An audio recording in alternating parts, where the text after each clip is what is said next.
Seorang warga negara asing atau WNA asal Cina bernama Nanchang Zhang berusia 56 tahun diamankan pihak kepolisian di toko Plaza Kunci, Jalan Tuku Umar, Kelurahan Surabaya, Kecamatan Kedaton, Kota Bandar Lampung pada Kamis 6 Maret 2025 sekitar pukul 13 waktu Indonesia Barat. Zhang diduga menawarkan logam berwarna kuning menyerupai emas yang dikenal sebagai tel Cina kepada pemilik toko di sepanjang jalan tersebut. Kapolresta Bandar Lampung Kombes Pol Alfred Jacob Tilukai mengatakan WNA tersebut diamankan oleh warga dan pegawai toko setelah menawarkan logam menyerupai emas. Dalam pemeriksaan awal, Zhang diketahui tidak memiliki dokumen resmi seperti paspor atau visa. Selain itu, WNA tersebut hanya bisa berbahasa Mandarin, sehingga pihak kepolisian perlu penerjemah untuk menggali keterangannya. Namun upaya pemeriksaan masih mengalami kendala karena Zhang diduga tidak memberikan keterangan yang terbuka. Kombes Pol Alfred Jacob Tilukai mengaku bahwa pihaknya sudah mendatangkan ahli bahasa Mandarin untuk membantu proses pemeriksaan. Namun dari hasil komunikasi,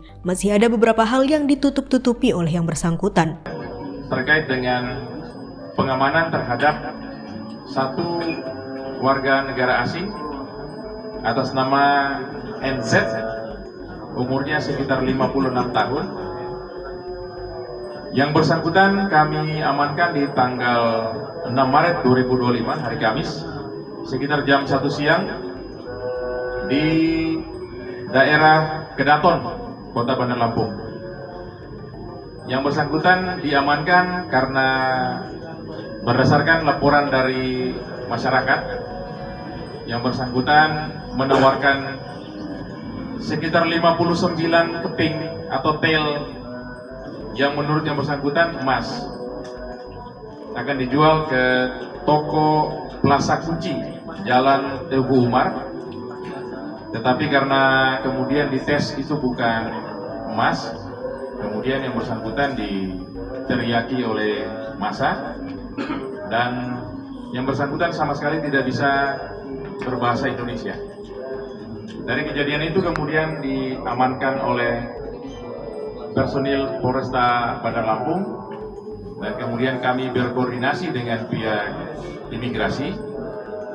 Dari hasil koordinasi kami mengetahui bahwa yang bersangkutan ini pertama kali datang di Indonesia sekitar tahun 2023 visa kunjungan, kemudian kembali lagi.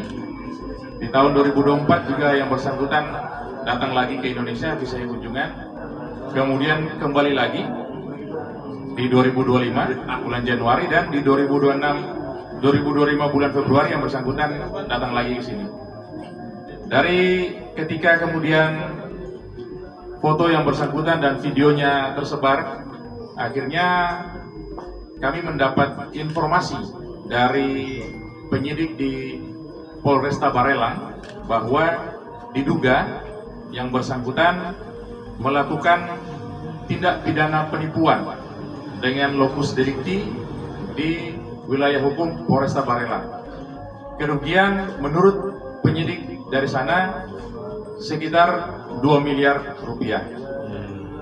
Dan kami akan terus berkoordinasi dengan pihak imigrasi maupun dari pihak Polresta Barelang terkait dengan penanganan terhadap yang bersangkutan. Untuk saat ini karena di Polresta Bandar Lampung kami belum menemukan perbuatan pidananya, kemudian kami menyerahkan yang bersangkutan untuk sementara saat ini berada di pihak imigrasi sambil menunggu rekan-rekan penyidik dari pihak Polresta Barelang untuk melakukan penyidikan. Demikian barang yang kami dapat dari yang bersangkutan ada 59 keping tel atau sekitar 6 kilo yang menurut pengecekan ini bukan emas tapi kuningan sari. Kemudian ada handphonenya dan ada tas yang digunakan.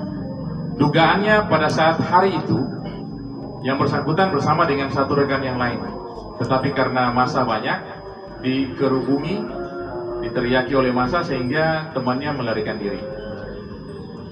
Susah kita berkomunikasi dan kami juga sudah pada saat mengamankan yang bersangkutan sudah mendatangkan ahli bahasa, sudah komunikasi tapi yang bersangkutan masih banyak menutupi kegiatan yang sebenarnya dan masih banyak yang belum berkata dengan jujur.